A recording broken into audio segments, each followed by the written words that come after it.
Bilog naman yan eh. Oo. Ang dalawa nyo.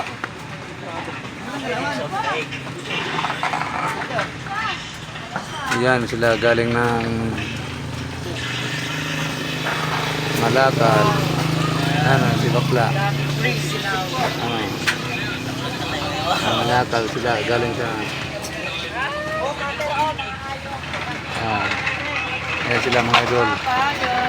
Yan yung mga tao mga mahirap mga idol.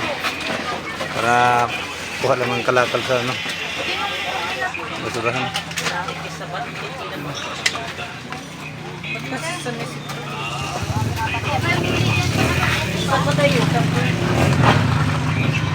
Fredo, yan. Tara! Tara na, mura na nga eh.